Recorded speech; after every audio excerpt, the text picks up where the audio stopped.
Niretzat Mendiola auzue edo Sagasta auzue bai, askotan batera ulertzen duguz. Naturakin oso lotute dauzen bi eremu die, haurtzaroko eremuek, ez?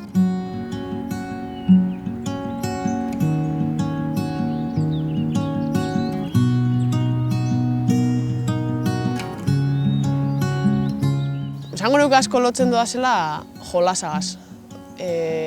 Jolasa bai hemen, naturakin lotutako jolas batekin, eta batez be eremu naturaletan einako jolasakin.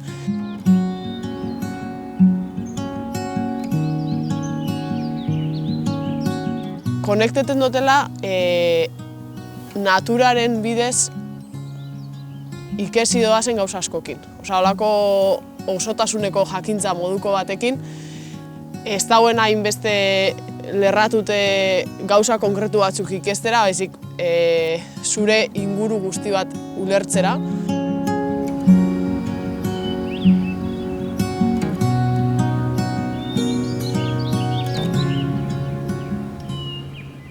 Isilik daude gaur herriberako alamo xuriak.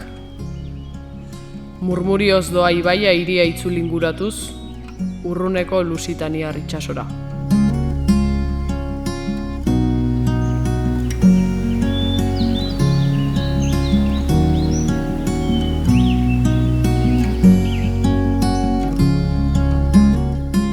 Lehenengo inspirazio iturri nagusize esango nuke dela bizitza bera, eta saiatu bizarela, esango nuke bizitzako jarrera moduen, baina sormen prozesu baterako adi egoten.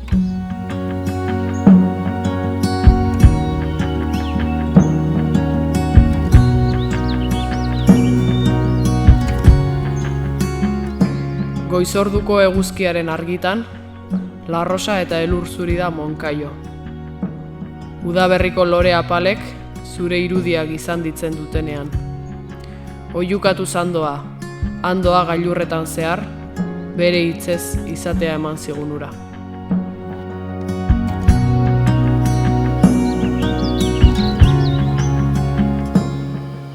Paisaje hau bada, eta paisaje honek hirire joeten hasenien paisaje honek sortzeostezen distantziak badia apur bat inspirazio iturri. Izen pelikulak, izen argazkilarisek, izen beste idazle batzuk, edo beste obra batzuk, edo beste arte disiplina batzuk, ez? Beste batzun lanak diela beti inspirazio iturri.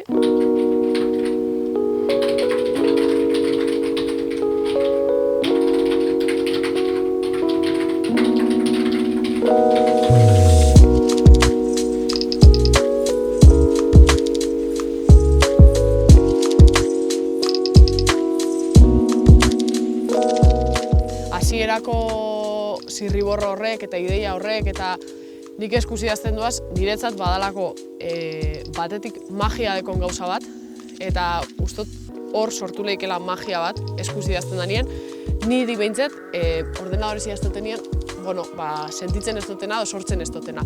Eta gero, badala bebai, gorputzetik idazti, ezta? Zuzenien zure gorputzegaz idazti.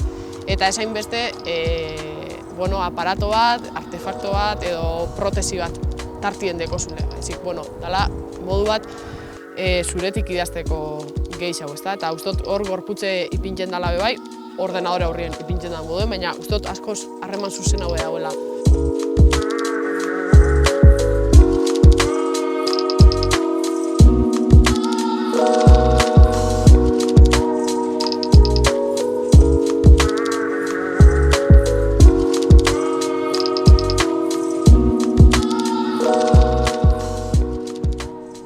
Iruditzate sare sozialak badiela protesi bat. Gure protesi bat eta nik ez doaz erabiltzen. Orduen ez dakit oso ondo zer dan horretan egotie. Baina uste dut, beti izaten dana, ez da erabilera egoki bat, emon eskero eta ondo funtzionalekin gauza batzu diela.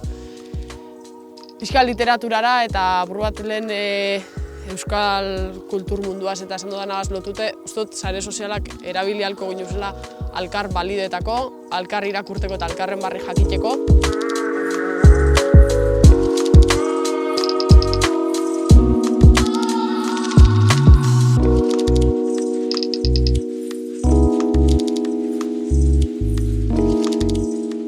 Niretzat helburue idazten dutenien, bada nire parte bat horriztia, hartu gure dagoen antzat.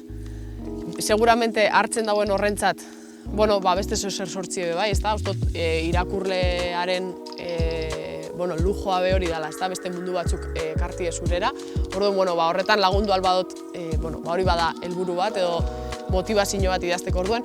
Eta gero, momentu jakin batzutan, gai konkretu batzukin, gauza jakin batzuk ekartia, eta horri buruz, ez dakit nire iritzize, esperientzize edo nire mundu ikuskera horri iztie, gauza konkretu batzuk buruz, hartu gure dauenak, hartu alizeteko. Orduan, helburue beti da, zu zarena baino hobiedan zo zer idazti.